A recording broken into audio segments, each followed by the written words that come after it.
মানে তার বউ আপনার সাথে এসে বললো, কিভাবে আসলো? প্রেম নাই, ভালোবাসা নাই, এসে বললো আমি জিদ করে আনছি, আমার বউ নিছি, ওর বউ আমি আনছি।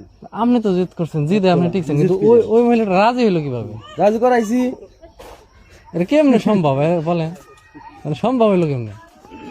সেও কষ্ট পাইছে, আমিও কষ্ট পাইছি, দুজনে কষ্ট একখানি হয়েছে, তারপর আনছি।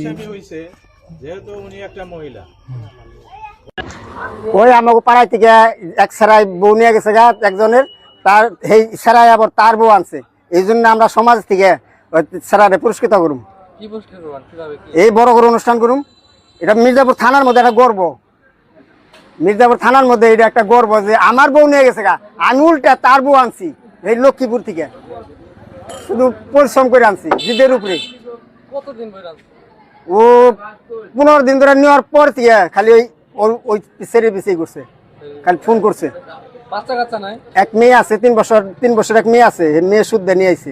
ওর আগের বউয়ের আছে হলো এক ছেলে এক মেয়ে, তিনোটাই দেখাশোনা করবো, কি ছেলেটাই দেখাশোনা করবো। ও মনে হয় অটো ভ্যান চালায়, অটো চালায়। এই বউ অনেক ভালো, আগের বউর চেয়ে এই বউ অনেক ভালো, ব্যবহার ভালো, সব দিক দিয়ে ভালো। আমি দেখছি জিতছে, 100% জিতছে। এখন আবার ওই ছেড়াই আবার ঠকছে, এখন উকুল হারাইছে, যে 2 বউ নিয়ে গেছে গা, দৌড়াইছে গেছে গা। ওই ছেলে বড় তো যে ছেলে নিয়েছে, ওই ছেলে যে বাসায় পাপড় সিরগিরি কাজ করতো, কাজ করার পরে ওই এখান থেকে ও 2টা মেয়ের সাথে সঙ্গত গেল। একটা মেয়ে ডিভোর্স করাইছে, ডিভোর্স করে আবার এই মেয়েটা নেবো ভেঙে গেছে। ওই ছেলেটা চালাইতো অটো চালাইতো, আর নাম হলো হাসান। অটো চালাইতো। আর বউটা নেওয়ার পরে ও কাজকর্ম সব ছাইড়া দেয়, ওই মেয়েটার পিছে ঘুরতে। আবার ওই মেয়েটা আর ওই স্বামীটা ওদের বাড়িতে 2 মাস না 3 মাস ভাড়া থাকতো। থাকার পরে ওই মেয়েটার নাম্বার ওর কাছে, তার নাম্বারটা সংগ্রহ করে ওই ফোনে যোগাযোগ করে ও এই সাতক্ষীরা লক্ষ্মী গ্রাম থেকে তারপর এই মেয়েটা যেভাবে হোক ও আনছে। এখন এটা হলো বাসতল এলাকা।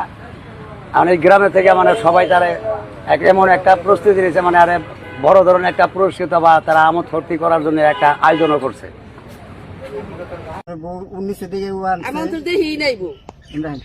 আচ্ছা, এরকম ঘটনা কোনোদিন শুনছেন আপনি? না জীবন আমরা শুনি বাজান, এইটুকু বয়স হয়ে গেছে, 75 বয়স হয়ে গেছে গা, বাজানি না শুনি নাই। কি হইবেন সে যে শুনলাম, খালি নিজে বুঝি না গো বাজান।